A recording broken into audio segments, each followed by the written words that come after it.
تمہیں ملتا ہے وہ وقت تہجد کھلے آسمان تلے، جو دکھتا ہے خاموشی چاند ستاروں کے جھلملانے سے، جو مانگتا ہے اندھیری راتوں میں نصیب کی دعائیں، وہ ملتا ہے پھر اس سے سجدے میں گڑگڑانے سے۔ نصیب کی لکیروں کو بدل دیتی ہے تہجد کی دعائیں، جو نہ لکھا ہو وہ بھی لکھ دیا جاتا ہے ہاتھ پھیلانے سے۔ وہ دکھے گا اسے جسے سجدہ تہجد نصیب ہوگا، تقدیریں بدلنے لگتی ہیں اس کا دروازہ کھٹکھٹانے سے۔ کیوں ہوتے ہو اتنے بے بس اس کے سامنے؟ وہ الوہاب ہے، وہ دیتا ہے صرف تمہارے مانگنے سے۔ جب ان نوجوانوں نے غار میں پناہ لی تھی، جن کو ان کے قبیلے کے لوگ جبراً مشرکین میں سے بنانے کی ٹھان چکے تھے، تو ان اصحاب کہف نے اللہ تعالیٰ سے دعا کی تھی اور ان کو راستہ دکھا دیا گیا تھا، انہیں بچا لیا گیا تھا۔ اگر آپ بھی جبراً کسی برائی کے زیر آنے سے ڈرتے ہیں، اپنے نفس کے جبر میں آنے سے یا ابلیسی وسوسوں کے جبر میں، یا کسی انسان کے آپ کو جبراً کسی برائی کی طرف مائل کرنے سے خود کو بچانا چاہتے ہیں، تو آپ کو نہیں لگتا آپ کو بھی اصحاب کہف کی طرح ممکن کوشش کے بعد اپنا معاملہ ایسے ہی اللہ کے سپرد کر کے اس سے دعا کرنی چاہیے کہ اے ہمارے رب، تو ہمیں عطا فرما، اپنے پاس سے رحمت اور آسان فرما دے، ہمارے لیے ہمارے معاملات میں عافیت کا راستہ۔ اللہ تعالیٰ قرآن کریم میں فرماتے ہیں، ہم لازماً مدد کرتے ہیں اپنے رسولوں کی اور ان لوگوں کی جو ایمان لائے، دنیا کی زندگی میں بھی اور اس دن بھی جس دن گواہ کھڑے ہوں گے۔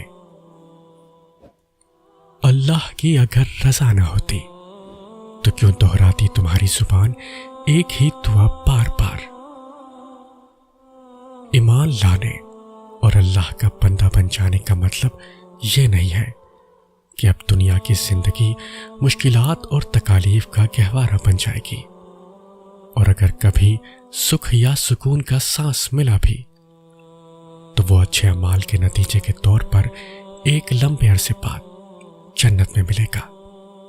بلکہ ایمان والا ہونے کا مطلب یہ ہوتا ہے کہ مشکلات اور تکالیف آئیں گی، کبھی کبھی برداشت نہیں بھی ہو سکیں گی، کبھی کبھی دل بند بھی ہونے لگے گا، کبھی کبھی بہت دکھ ملیں گے، لیکن آپ کو کبھی تنہا نہیں چھوڑا جائے گا۔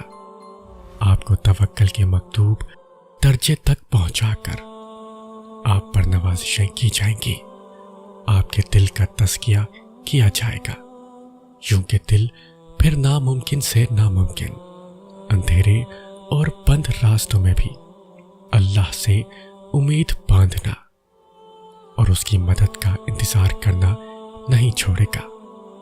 جب آپ میں اتنا پوٹینشل پیدا ہو جائے گا تو دنیا کی زندگی بھی آپ کے لیے جنت بن جائے گی، کیونکہ آپ جانتے ہوں گے کہ اللہ آپ کے پاس آپ کے ساتھ ہے۔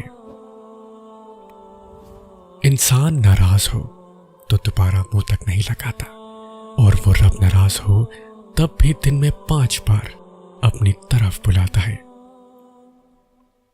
آپ کس قدر پریشانیوں اور رنج و آزمائشوں سے گزر رہے ہیں، انہیں نہ کوئی سمجھ سکتا ہے اور نہ کوئی آپ کے لیے محسوس کر سکتا ہے، نہ کوئی آپ کی تکلیف میں واقعتاً آپ کا ساتھ دے سکتا ہے۔ یہ دنیا انسانوں سے بھری ہے، یہاں سب اپنے اپنے مسائل میں گھرے ہوئے ہیں، نہ آپ ان کی تکلیف سمجھ سکتے ہیں، نہ وہ آپ کی۔ غم آنے ہیں، تکالیف آنی ہے، لیکن ان کا مقصد واقعتاً تب پورا ہوگا جب آپ اپنی توجہ اللہ کی طرف مرکوز کر کے اسی کو اپنا مسیحا سمجھیں گے، اسی سے فریاد کریں گے، اسی سے مدد کی امید رکھیں گے۔ تب آپ جانیں گے کہ حضرت یعقوب نے یہ کیوں کہا تھا، میں اپنی پریشانی اور اپنے غم کی فریاد اللہ ہی سے کرتا ہوں۔ یہ دنیا جو تمہیں ناممکن سے ڈراتی ہے، تمہارا اللہ اکیلا ہی اس دنیا پر بھاری ہے۔ اگر کوشش کرنے کے باوجود بات نہ بنے تو اپنا معاملہ اللہ پر چھوڑ دیں اور دور بیٹھ کر صبر کی تسبیح جپنا شروع کر دیں۔ نفس کہے گا معجزہ ناممکن ہے، عقل کہے گی یوں دور بیٹھے کیا ہاتھ آئے گا، پھر عشق اپنے لب کھولے گا، کہے گا خاموش اے نادان، دیکھتا نہیں کاتب تقدیر خود تیری بگڑی قسمت سنوار رہا ہے۔ غور سے دیکھ اے نادان بندے، تیرا رب تیرا صبر رائے گا نہیں جانے دے گا۔ جب معاملہ اللہ پر چھوڑ دو تو بس پھر بے فکر ہو جایا کرو۔ یہی صبر کا تقاضا ہے اور یہی مومنین کا شعار ہے۔ جب تم اللہ کی چاہت پر سر جھکا دو گے پھر وہ تمہاری چاہت کے لیے کن کہہ دے گا۔ ہم کہتے ہیں کہ اللہ تو ہم سے 70 ماؤں سے زیادہ پیار کرتا ہے، تو وہ ہمیں آزمائش ہی کیوں دیتا ہے؟ ہم کہتے ہیں کہ اللہ تو جانتا ہے کہ ہمیں کس چیز کی خواہش ہے، تو انتظار ہی کیوں کرواتا ہے؟ بن مانگے کیوں نہیں عطا کرتا؟ ذرا یہ سوچو کہ اگر یہ معمولی سی آزمائش نہیں بھی آتی تو اللہ سے کیسے جڑ پاتے آپ؟ اگر دعا نہیں ہوتی تو اللہ سے ہم کلام کیسے ہو پاتے؟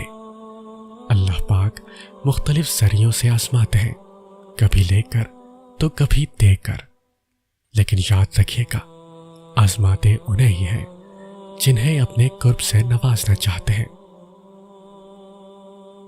وہ جس نے مچھلی کے منہ میں بند اپنے بندے کے دل کی صدا سن لی، تمہیں کیا لگتا ہے اس کو تمہارے ٹوٹے دل کی صدا نہیں سنائی دیتی ہوگی؟